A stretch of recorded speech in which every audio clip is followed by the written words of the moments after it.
नमस्कार, जय मसीह की। प्रभु यीशु मसीह में आप सबों को हमारे चैनल द लाइट अपॉलोजेटिक्स में स्वागत करते हैं। सो मसीह मेरे प्रिय, आज मैं आप लोगों के सामने बहुत ही गंभीर संदेश लेकर आया हूं, जो कि इस समय अक्सर इस संदेश को चर्चों में नहीं सिखाया जाता है। और ये संदेश सुनने के बाद शायद से आप लोगों की ज़िंदगी में एक अद्भुत बदलाव आप देख सकते हैं। तो इस संदेश को शुरू करने से पहले मैं आप लोगों के सामने एक प्रभु के दास है, उनका एक क्लिप मैं सुनाना चाहता हूं। पहले उस वीडियो को देखे फिर हम आगे बात करते हैं। जब शैतान आपको कहता है तेरे बच्चों पे किसी की नजर लगी हुई है इसलिए बच्चे बीमार पड़ रहे हैं, क्या आप शैतान को कहते हो लिखा है किसी चीज से हमें हानि नहीं हो? अगर आपके घर के आसपास कोई कुछ फेंक के जाता है और आपको लगता है किसी ने हमारे घर पे ब्लैक मैजिक किया है, और आपको जब शैतान ऐसा कहता है, क्या आप उससे कहते हो लिसन, बाइबल कहती है लिखा है हम पर कोई मंत्र नहीं चल सकता? जब आपको कहता है कि आपके पास पैसे नहीं है, क्या आप उसको यह कहते हो लिखा है परमेश्वर अपने महिमा के धन के अनुसार हमारी सारी कमी घटियां पूरी करेगा? आप बहनें जिनको बेबीज नहीं है, जब आपको कहता है तू ऐसे ही मरेगी, देख ले तेरे पास बच्चा नहीं है और कभी आएगा भी नहीं, क्या आप उसे कहते हैं लिखा है वो सारा का खुदा है, वो रेबेक्का का खुदा है, वो हन्ना का खुदा है, वो मेरा खुदा भी, वो मेरी भी कोख खोलेगा? क्या आपने इसको अपनी लैंग्वेज बनाया? अभी आप लोगों ने जो वीडियोस देखा, वहां पर जितने भी बातों को कोट करके पास्टर परमानी जो है पास्टर सूरज जी है, उन्होंने जितने भी बातों को कोट करके बताया, आजकल अधिकतर कलीसिया में, चर्चेस में ये सारे बातें विश्वासियों को इसीलिए मालूम होता है क्योंकि पास्टर बार बार इन सारे बातों को याद दिलाते रहते हैं। आप जाकर पूछिए, ऐसे बहुत सारे लोग हैं जो मुझे व्यक्तिगत रीति से फ़ोन भी करते हैं और बात करते हैं और बहुत चीज़ों को बाइबल से कोट करके बोलते हैं कि अब्राहम ने ये किया, याकूब ने ये किया, इसहाक ने ये किया। लेकिन वो सारे बातों को जो विश्वासी है वो खुद बाइबल पढ़कर उन सारे बातों पर विश्वास नहीं करते हैं, लेकिन वो सारे बातें उनको इसीलिए मालूम है क्योंकि चर्च में पास्टर उन सारे बातों को याद दिलाते हैं। सो आज मेरा ये वीडियो बनाने का मकसद ये है, क्या आप इन सारे चीजों को वचन पढ़ के मनन करके इन सारे वायदों को आप जानते हैं, या फिर केवल पास्टर ये सारे बातों को चर्च में बताया है इसीलिए आप इन सारे चीजों को जानते हैं? अगर ऐसा है कि पास्टर ने आपको सिखाया इसीलिए आपको मालूम है, तो ये अधूरा ज्ञान है। बहुत कम ही ऐसे लोग हैं जो वचन पढ़ते हैं, विश्वास करते हैं और उन सारे बातों को अपने जीवन में अमल करते हैं। जो लोग वचन को नहीं पढ़ते हैं और पास्टर के कहने पर उन बातों पर विश्वास करते हैं, उनके साथ में क्या कुछ एक भयानक बात होगा, उसको मैं आज आप लोगों के सामने में रखना चाहता हूं। पास्टर याद दिलाते हैं कि याद करो कि परमेश्वर वो अब्राहम का परमेश्वर है, वो लाल सागर को दो भाग करने वाला परमेश्वर है, वो मन्ना गिरा के खिलाने वाला परमेश्वर है, वो रात में अग्नि स्तंभ बनने वाला परमेश्वर है, वो चट्टान से पानी बहाकर पिलाने वाला परमेश्वर है, वो मरुभूमि में जल का सोता बहाने वाला परमेश्वर है। वो परमेश्वर आज तुम्हारे साथ है, बिल्कुल। और ये सारे बातों को जो बोला जाता है ये बिब्लिकली है, ये बाइबल से ही है। तो प्रचारक जब ये सारे बातें प्रचार कर रहा होता है तो हमको ऐसा लगता है हाँ ये सही बोल रहा है, लेकिन यहां पर गलती क्या हो जाती है मैं आप लोगों को याद दिलाना चाहता हूं। जो व्यक्ति बाइबल नहीं पढ़ता है, वचनों को गंभीरता से नहीं सीखता है, या फिर जो सिखाने वाला व्यक्ति वचन को पूरे संदर्भ के साथ मनन नहीं करता है और वो केवल लुभावनी वाले बातों को चुन चुन कर विश्वासियों के सामने रख देता है, जबकि विश्वासी चाहता ही यही है कि मेरे जीवन से जुड़ा हुआ संदेश मुझे मिलना चाहिए, मतलब मेरे जीवन की परिस्थितियों से जुड़ा हुआ संदेश मुझे मिलना चाहिए। मेरे जीवन में तकलीफ है, वो तकलीफ को दिखाते हुए उसका निवारण वाला संदेश मुझे चाहिए। और वैसा ही संदेश चर्चों में दिया जा रहा है। चर्च में क्या किया जा रहा है? ऐसा कोई भी शख्स नहीं है जिसके जीवन में समस्या ना हो, जिसके जीवन में डिप्रेशन ना हो, जो प्रतिकूल परिस्थितियों में गुजर ना रहा हो, ऐसा कोई व्यक्ति नहीं है। हर एक व्यक्ति के जीवन में डिप्रेशन है, समस्याएं हैं, कर्ज है, और ये आम बात हो गया है। और ऐसे में व्यक्ति को चाहिए एक दिलासा, ऐसे में व्यक्ति को चाहिए एक अच्छा शब्द, उसके कानों को ठंडक पहुंचाने के लिए एक ऐसा शब्द चाहिए कि प्रभु तुमसे प्रेम करते हैं, वो तुम्हारे हर एक आवश्यकताओं को पूरा करेगा। हमको अच्छा लग जाता है, लेकिन इसके पीछे क्या साइड इफेक्ट है वो मैं आज आप लोगों को सामने में रखना चाहता हूं। जब पास्टर अपने कलीसिया के लोगों को सिखाते हैं कि वो लाल सागर को दो भाग करने वाला परमेश्वर है, तो उस समय हमको ये भी याद करना चाहिए कि क्यों परमेश्वर ने लाल सागर को दो भाग किया, उसके पीछे की क्या कहानी है। और कहानी जब आप पढ़ते हैं, उसके संदर्भ में जब जाते हैं, तो वो इजरायली लोगों ने कुड़कुड़ाया किस पर? मूसा के ऊपर में। और कुड़कुड़ाने से परमेश्वर ने वहां पर मूसा को कहा और लाल सागर दो भाग हो गया। तो किसके लिए? कुड़कुड़ाने वालों के लिए परमेश्वर ने लाल सागर को दो भाग किया। क्या आप वो व्यक्ति बनना चाहते हैं, कुड़कुड़ाने वाले? क्यों परमेश्वर ने जो मरुभूमि में पानी बहाया, क्यों परमेश्वर ने जो है मन्ना बरसाया? उसके पीछे एक वजह यह है कि इजरायली हर समय कुड़कुड़ाते रहे, हर समय दूसते रहे, यहां तक कि उन्होंने जो है बछड़े बनाकर, मूर्तियां बनाकर उसकी आराधना करने लगे। इसीलिए परमेश्वर उनके कुड़कुड़ाहट को पूरा करने के लिए दुख के साथ, मन में दर्द रखते हुए परमेश्वर ने कई बार उनकी जरूरतों को पूरा किया था।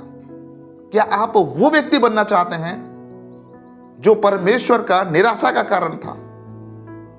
परमेश्वर खुश नहीं था उन लोगों के लिए, दुखी था, और कई बार दिल में दर्द रख के परमेश्वर ने उनकी आवश्यकताओं को पूरा किया था। क्यों? क्योंकि इस उम्मीद से कि वो जो है बचाए जाएंगे। आज हम इतने मतलबी हो गए हैं कि बस हमको हमारी आवश्यकताएं पूर्ति होना है, उसके पीछे का क्या मकसद है उससे हमको कोई लेना देना नहीं है। एक बच्चा जब बहुत जिद्दी करता है तो पिता ना चाहते हुए भी उसकी जिद को पूरा करता है। इसीलिए पूरा नहीं करता है कि पिता उससे प्रसन्न हो गया है, खुश हो गया है। दुख से, दर्द से पिता जो है अपने बच्चे के कुछ आवश्यकताओं को पूर्ति कर देता है। इसका मतलब ये नहीं है कि बेटा ये सोचे कि पिता ने मुझे दिया है क्योंकि पिता मुझसे प्रेम करता है। बेशक प्रेम करता है, लेकिन वो देने के लिए उसकी इच्छा नहीं थी, लेकिन जिद से पूरा किया है। तो बेटा हर समय ये नहीं सोचना चाहिए कि पिता ने मुझे दिया है और वो देगा हर समय। पिता का मन को समझना बहुत आवश्यकता है। लेकिन बाइबल में जो बातें परमेश्वर खुद देना चाहता है, जो परमेश्वर आपके और मेरे जीवन में चाहता है कि वो हम करें, वो हमें दे, उसमें पिता की खुशी है, उस प्रसन्नता को हम समझने का प्रयास नहीं कर रहे हैं। वचन बताती है, धन्य हो तुम जो मेरे नाम से सताए जाते हो। लेकिन वो सताओ लेने के लिए हम नहीं चाहते हैं। वचन कहती है धन्य हो तुम। बाइबल बताती है कि जो मेरा वचन सुनते हैं और मनन करते हैं वही मेरे भाई और मेरे माता है। धन्य हो जिनके मन शुद्ध है क्योंकि वो परमेश्वर को देखेंगे। धन्य हो जो तुम नम्र हो क्योंकि तुम पृथ्वी के अधिकारी ठहरोगे। तो परमेश्वर किन बातों को चाहता है कि वो हमारे जीवन से प्रकट हो, वो हमें दे, उन सारे चीजों के पीछे हम क्यों नहीं अपना मन लगाते हैं, अपना ध्यान नहीं लगाते हैं, जहां पर परमेश्वर प्रभु यीशु मसीह खुद कहते हैं, धन्य कहते हैं, और वो चाहते हैं कि वो हमारे जीवन में वो हो। प्रभु यीशु मसीह ने कहा कि मैं तुम्हें शांति दे जाता हूं, जैसे संसार देता है वैसे नहीं। लेकिन आज हम चाहते क्या हैं? आज हम चाहते हैं कि संसार जैसे जिस रीति से देता है, सांसारिक रीति में जो शांति, जो खुशी मिलती है, वही हमको चाहिए। जरा सोच कर देखिए, प्रभु यीशु मसीह कितना दुखी होते होंगे कि मैं जो देना चाहता हूं, जो मैं चाहता हूं दिल से कि मैं उन्हें दूं, उन चीजों की कोई कदर नहीं है आज।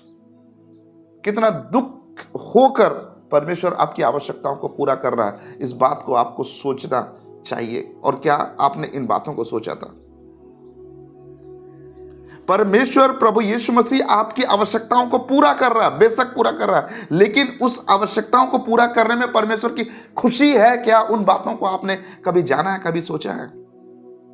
जब तिब्रियास झील में चेलों ने जाकर मछली पकड़ा, और वो जब प्रभु यीशु मसीह के क्रूसीकरण के, जो लोग वचन पढ़ते हैं उन्हीं लोग मेरा जो संदेश को समझ पाएंगे। जब प्रभु यीशु मसीह सूली पर चढ़ाए गए, कब्र में रखे गए, तो चेलों ने सोचा कि अब प्रभु तो हमारे पास नहीं है, अब हम क्या करेंगे? अब हम जाते हैं, मछलियां पकड़ेंगे। और वो तिब्रियास झील में चले गए मछली पकड़ने के लिए। सारी रात उन्होंने जाल डाला मछली पकड़ने के लिए, लेकिन एक भी मछली नहीं मिला। भोर को प्रभु यीशु मसीह वहां पर झील के किनारे खड़े थे और प्रभु यीशु मसीह ने कहा कि नाव के दाहिनी ओर जाल डालो। चेलों ने नाव के दाहिनी ओर जाल डाला और 153 बड़ी मछली से जाल भर गया और मछलियों का बहुतायत से जाल फटने लगा। अब यहां पर एक सवाल है, प्रभु यीशु मसीह ने उनको एक जाल से भरा हुआ मछली उनको दिया, इतने मछली दिया कि जाल फटने लगा। चेले खुश हो गए बहुत ज्यादा। लेकिन क्या प्रभु यीशु मसीह चाहते थे कि उनको वो मछली मिले? नहीं चाहते थे। प्रभु यीशु मसीह तो ये भी नहीं चाहते थे कि वो जाकर मछली पकड़े, क्योंकि प्रभु यीशु मसीह उनको मनुष्य को पकड़ने के लिए, अर्थात सुसमाचार प्रचार करने के लिए परमेश्वर ने उनको चुना था, लेकिन वो जाकर मछली पकड़ रहे थे। लेकिन वहां पर उनकी आवश्यकताएं पूरी हो गई। तो वहां पर क्या प्रभु यीशु मसीह ये इच्छा करते थे कि उनकी वो आवश्यकताएं पूरी हो, उनको मछली मिले? नहीं चाहते थे। इसीलिए प्रभु यीशु मसीह ने जब वो भोजन कर लिए, भोजन करने के बाद में प्रभु यीशु मसीह ने सिमोन पतरस से पूछा, क्या तू इन सब से बढ़कर मुझसे प्रेम करता है? क्यों प्रभु यीशु मसीह ने पूछा कि इन सब से बढ़कर? वहां पर उनके पास क्या था?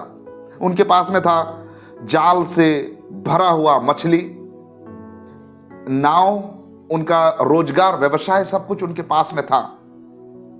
और प्रभु यीशु मसीह उनको वहां पर पूछे, क्या इन सब से बढ़कर तुम मुझसे प्रेम करता है?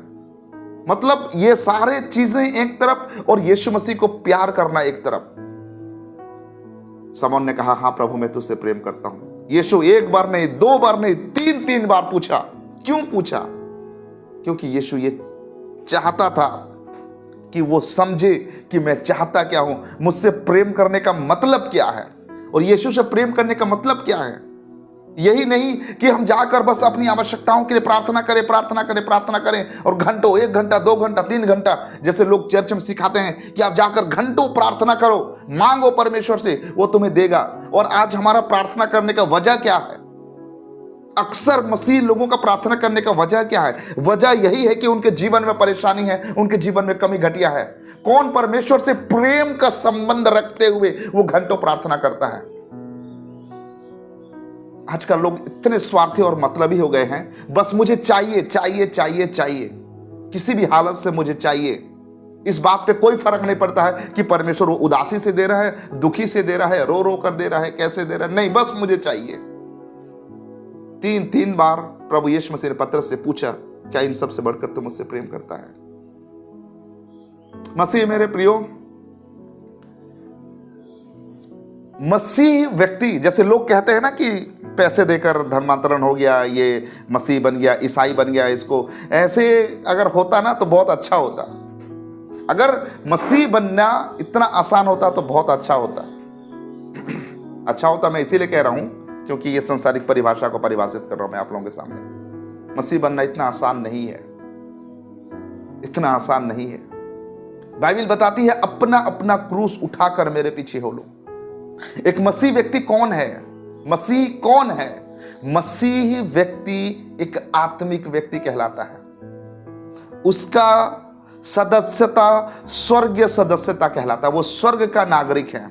लोग कहते हैं ना विदेशी है, विदेशी है, सही कहते हैं, ठीक कहते हैं वो लोग। उन्होंने अच्छे रीति से जाना है, मसीह लोग विदेशी है, क्योंकि ये देश हमारा नहीं है। हमारा देश सियोन देश है और हम सियोन देश के नागरिक हैं। अगर हम एक आत्मिक व्यक्ति है, आत्मिक देश के नागरिक है, तो परमेश्वर हमारी हर एक आत्मिक आवश्यकताओं की पूर्ति करेगा। वचन में क्या लिखा गया है? एक प्रार्थना हम पढ़ते हैं, हे हमारे पिता तू जो स्वर्ग में है, तेरा नाम पवित्र माना जाए, तेरी राज्य आवे, तेरी इच्छा जैसे स्वर्ग में पूरी होती है वैसे इस पृथ्वी पर पूरी हो। मतलब तेरी राज्य आवे, स्वर्ग राज्य यहां पर स्थापना हो, और तेरी इच्छा जैसे स्वर्ग में पूरी होती है वैसे यहां पर पूर्ति हो। स्वर्ग में किन इच्छाओं को पूरी किया जाता है और वही इच्छा यहां पर भी पूरा होना चाहिए। हम आत्मिक है, हमारी मनसा आत्मिक होना चाहिए, हमारा जो जिज्ञासा आत्मिक होना चाहिए, हमारा भोग विलास सब कुछ आत्मिक होना चाहिए। अब तक हम आत्मिक बने ही नहीं हैं, अब तक हम आत्मा की दशा में है ही नहीं और हम खुद को मसीह कहते हैं। आपको अगर भारत में रहना है तो भारत का करेंसी का आपको इस्तेमाल करना पड़ेगा। अगर आप भारत में हैं और नेपाल का करेंसी को लाके आप यहां पर इस्तेमाल करेंगे तो नहीं चलेगा। इसीलिए स्वर्गीय शांति को पाकर सांसारिक दशा में शांति रहने का अगर आप उम्मीद रखेंगे तो आप गलत ट्रैक में हैं। आपको आत्मा की दुनिया में होकर आपकी आत्मिक शांति की अपेक्षा आपको रखना पड़ेगा। यीशु ने कहा, मैं तुम्हें शांति दिए जाता हूं, जैसा संसार देता है वैसा नहीं, मैं अपनी शांति तुम्हें देता हूं। सो मसीह मेरे प्रियो, बहुत गंभीर बात है, बहुत सीरियस बात है, और इस गंभीर और सीरियस बातों को आप जरूर गंभीरता से ले। वचन के साथ समय बिताएं, ज्यादा से ज्यादा वचन को संदर्भ के साथ मनन करें। वो पवित्र आत्मा परमेश्वर आपको मदद करेगा, सहायता करेगा। आज चर्च में जो है पास्टर क्या कर रहे हैं, याद दिला रहे हैं विश्वासी के। याद, अरे भाई उसके अंदर है ही नहीं तो वो याद कैसे करेगा। याद दिलाने का काम पास्टर का नहीं है। पास्टर का काम है पूरे संदर्भ के साथ में वचन को विश्वासियों को सिखाना है और विश्वासी को कहना है कि तुम जाकर घर में वचन मनन करो, वचन पढ़ो। कितने ऐसे पास्टर हैं जो अपने विश्वासी को जाकर चेक करते हैं कि ये वचन पढ़ रहा है कि नहीं पढ़ रहा है। आज बस याद दिलाते हैं, परमेश्वर ने ये किया वो तुम्हारे जीवन में करेगा, परमेश्वर ने ये किया वो तुम्हारे जीवन में ये करेगा। नहीं, याद दिलाना पवित्र आत्मा का काम है। विश्वासी का काम वचन मनन करना, पास्टर का काम यह है कि वचन को संदर्भ के साथ मनन करके विश्वासियों को सही शिक्षाएं देना। लेकिन आज इस चीजों की कमी पाई जा रही है चर्चेस में। बस लोग भावुक होकर लुभावनी वाले बातों को सुन सुनकर बस लोभी होते जा रहे हैं, लालची होते जा रहे हैं। लुभावनी वाली बातें चाहिए। मसीह मेरे प्रियो, इन सारी चीजों से आप हट के रहें। हर समय दूध पीने वाला प्रचार ना सुने, दूध पीने वाला विश्वास हर समय ना करें। एक व्यक्ति, एक बच्चा जब नर्सरी में पढ़ता है तो उसके बाद वो LKG, UKG, क्लास 1, क्लास 2 में वो उसको प्रमोशन होते रहता है हर साल। ऐसा ही हमारा विश्वास में हमको प्रमोशन होना है। विश्वास में हमको धीरे धीरे आगे बढ़ते रहना है। आप क्लास 10th में भी चले गए हो, बस आप ABCD पढ़ रहे हो तो क्या फायदा है। अपने विश्वास का नींव को मजबूत बनाएं, वचन में बढ़ते रहें और परमेश्वर की खुशी का ध्यान जरूर रखें। क्या परमेश्वर आपके जीवन से चाहता है। उम्मीद करता हूं ये संदेश आप लोग समझ गए होंगे। अगर आपने समझा है तो इसको अपने जीवन में लागू करिए और इस वीडियो को आप आगे लोगों तक जरूर से शेयर करिए, जिसको आप चाहते हैं कि ये मेरा प्रियजन है और मैं इसकी भलाई चाहती हूँ, उन तक इस वीडियो को जरूर से शेयर करिएगा। तो आज के लिए बस इतना ही। मिलते हैं अगले और एक नए वीडियो के साथ। तब तक के लिए प्रभु आप सबका आशीर्वाद प्रदान करें। आप सबको नमस्कार। जय मसीह के। Praise the Lord. God bless you.